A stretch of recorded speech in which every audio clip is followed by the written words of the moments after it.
sure that if you'd like to watch the show, you are inside the theater within the next few minutes. Walt Disney's vision and risk-taking have given the world a lifetime of entertainment. The tribute you're about to see is told in Walt's own words, from interviews recorded throughout his storied career. Although the quality of these recordings varies, we hope you'll agree they provide a unique and personal perspective on his remarkable life. A few reminders before our show starts. Please no flash photography or video lighting. Take a moment to silence all of your devices. If you need to leave our theater at any time, please use the doors over there on our right-hand side. They will take you out to Main Street if you go through the green curtains at the end of the hallway.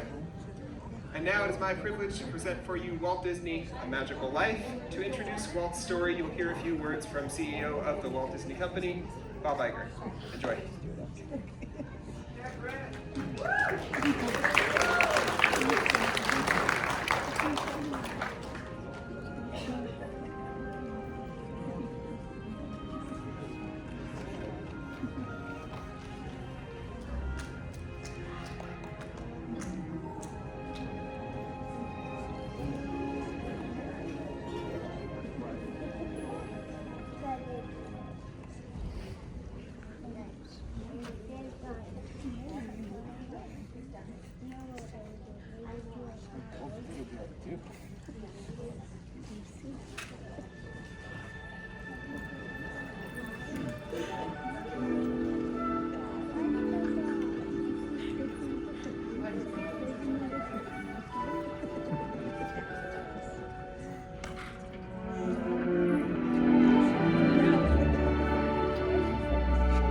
They say that Hollywood is a town built on dreams, and one of its greatest dreamers was Walt Disney. His life was filled with both exhilarating success and heartbreaking setbacks. But he never gave up. He just kept moving toward that great big, beautiful tomorrow. The story of Walt's life is truly a magical one, and no one could tell it quite like Walt himself. My dad worked as a carpenter in the World's Fair building. He eventually ended up in Chicago as a contractor, and he was doing that when I was born. December 5th, 1901. And my dad made some money as a contractor, and he wanted to get back to the farm. They finally ended up buying this farm in Marceline, Missouri. It was a beautiful farm, but it was not the kind of farm to make a living on. Things got pretty tough on the farm, and my dad had a sickness. So my dad sold the farm, took the money, and went to Kansas City. And my dad bought this Kansas City Star route. And they gave me a route. I was about 9 or 10 when I started that. In winter, we'd go out at 3:30 in the morning, right after a blizzard, or in a blizzard, or in pouring rain. It didn't matter. I did that for 6 years. It was tough. The constant hardship took a heavy toll on the Disney family. One by one, the children began to leave home. And one day, Walt woke up to find his best friend, his brother Roy, had gone as well. So Walt did something that he would do throughout his life when things got tough. He took a chance. My brother had joined the Navy, so I wanted to join it. Well, I was still a year too young. I was 16. Finally, this kid come in to me very excited. He said, "There's something just forming here that you and I can get in." I said, "What is it?" He said, "An ambulance unit." I was in Paris, 3rd of September, when Pershing pulled out. Paris, which had been this exciting thing, with all its soldiers and things, suddenly there wasn't a soldier to be seen. And I suddenly became very lonesome.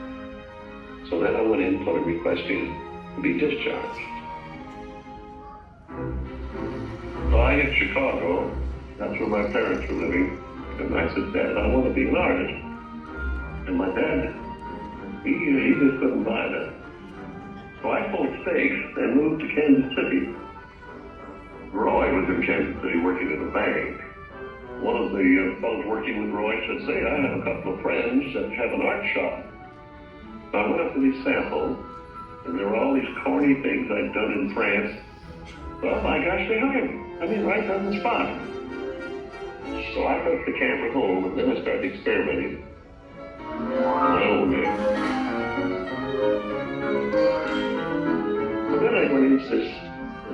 City's film center.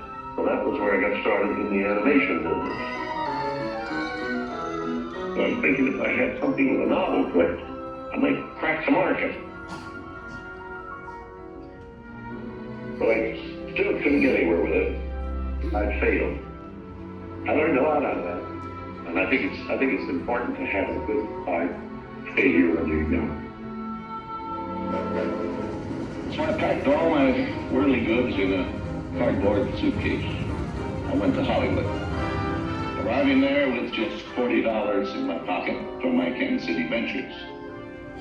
Now my brother Roy was already in Los Angeles. Both of us were unemployed. We solved the problem by going into business for ourselves. We established the first animated cartoon studio in Hollywood. Walt's dreams were finally coming true. He had his first big hit, Oswald the Lucky Rabbit. And he had married the love of his life, Lillian, an ink and paint artist at the studio who shared his dreams. Then he was dealt a devastating blow. On a business trip to New York City, he learned that he had lost ownership of Oswald due to a contract loophole. And to make matters worse, the distributor had signed away Walt's artists. Most people would have given up right then and there. Not Walt Disney. He sent a telegram to his brother Roy. Everything okay. And as he headed home to California, something happened along the way that would change things forever. Mickey Mouse came into our life.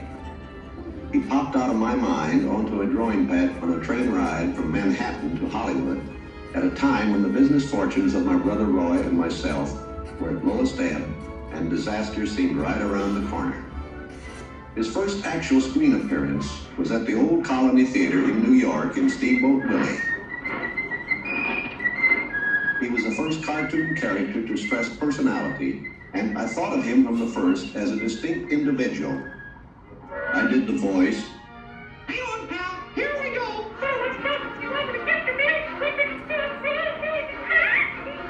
Mickey was simply a little personality assigned to the purposes of laughter.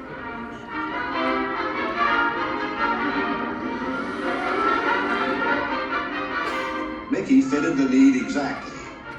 He brought in the money which saved the day.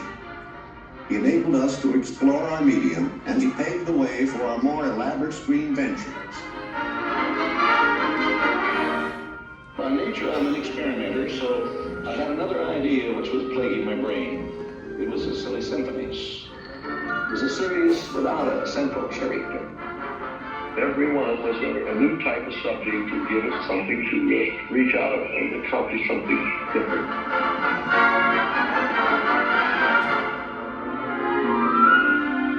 Then we started distributing both Mickey Mouse and the Silly Symphonies.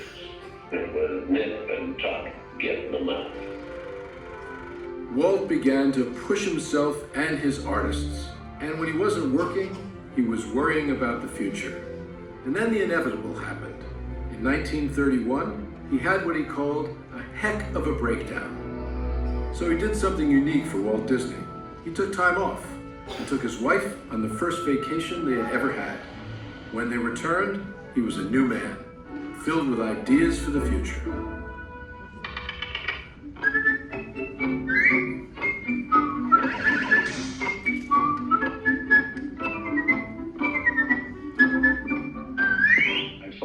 On the wall there, because a short subject was just a filler on any program. Now, if I could crack the feature field, then I could do things. I had done a little story research on different fairy tales I might do, and Snow White was one of them. I thought it was the perfect story. I had the heavy. It's a magic wishing apple. Now, make a wish. I had the prince, then the girl, the romance. I had the sympathetic dwarfs and things. We started Snow White sometime late 35, and it was around 2 years in the making. We had the family fortune, we had everything wrapped up in Snow White. In fact, the banker, I think, was losing more sleep than I was. We had a big premiere, the Carthage Circle Theater, big, grand Hollywood premiere. All Hollywood brass turned out for a cartoon.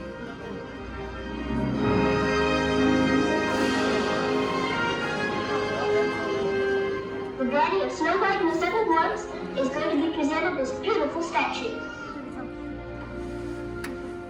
Isn't it bright, Mr. Ernest? Oh, it's beautiful. Aren't you proud of it, Mr. Disney? Well, I'm so proud, I think I'll bust. With the profits of Snow White, I built a studio.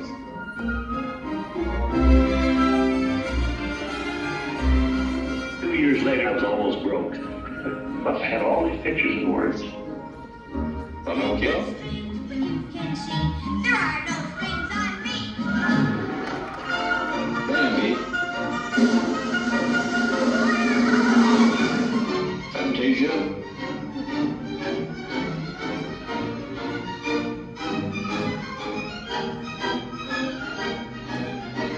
That was when the war came. The whole world was collapsing then. So many of my boys went through the service. So I just practically stopped my feature production. That's all I could do. And after the war, there was quite a problem picking up the pieces, and diversifying in the business would be the salvation of it. So I tried various things. I wanted to go beyond the cartoon. And I thought if I could get into the live end, that there was things I could do. Stand branches. Come on, Never, boys, get him! Not bad, eh, Charlie? Let's open her up and see what you really do. I wanted enough different types of things that I could fall on my nose with one of these pictures, but I had another one right behind it that would hit. After a long concentration on live action and cartoon films, we decided to try something that would employ about every trick we had learned in the making of films. We would combine cartoon, live action, in an enormous fantasy, Mary Poppins. As the original Mary Poppins budget of $5 million continued to grow, I never saw a sad face around the studio. Even my brother Roy was happy. This made me nervous. Then a horrible thought struck me. Suppose the staff had finally conceded that I knew what I was doing. Once again, Walt Disney had created storytelling magic to reinvent family entertainment. But even then, he wasn't finished. He had a bigger dream in mind. Well, it came about when my daughters were very young, and Saturday was always Daddy's Day with the two daughters.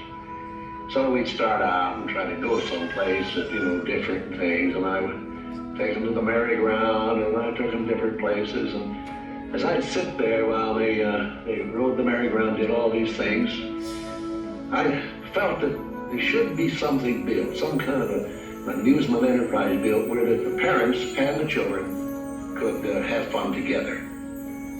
So that's how Disneyland started. It takes a lot of money to make these dreams come true.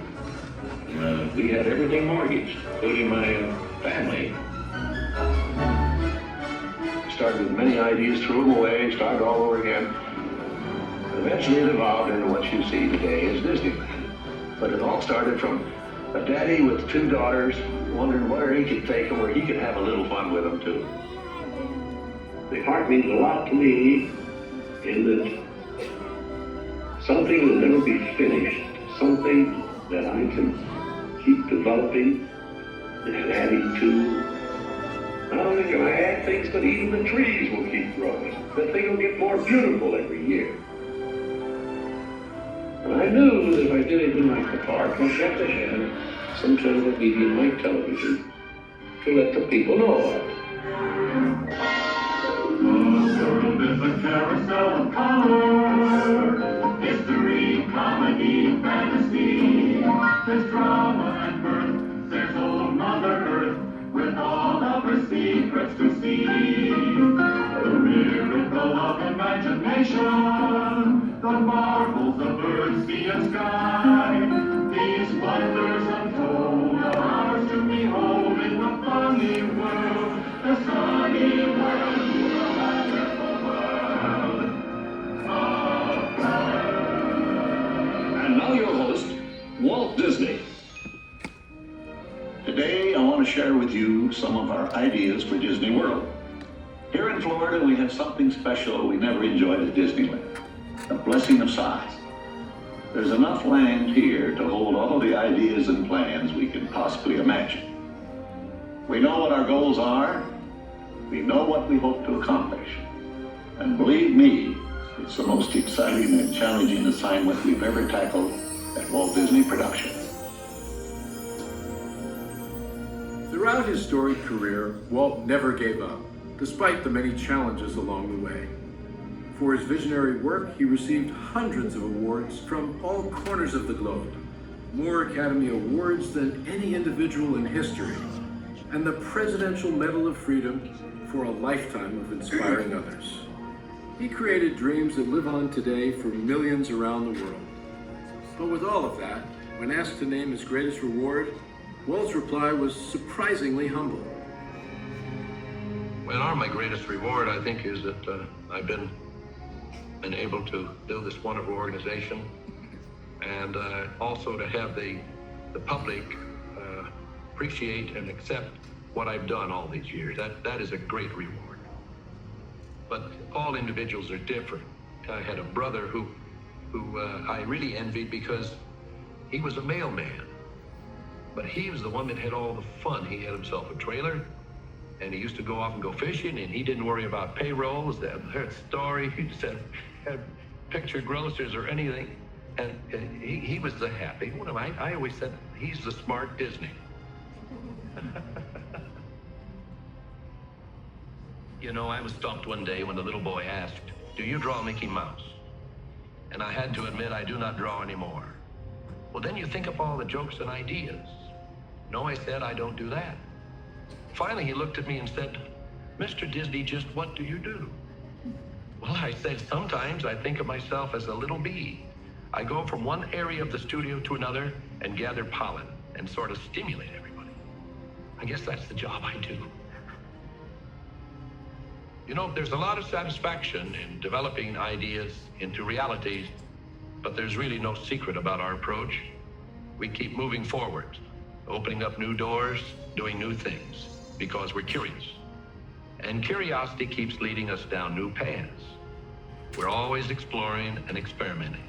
We're interested in doing things that are fun, in bringing pleasure and especially laughter to people. But I only hope that we never lose sight of one thing. It was all started by a mouse. Like a moon out of the blue, pain steps in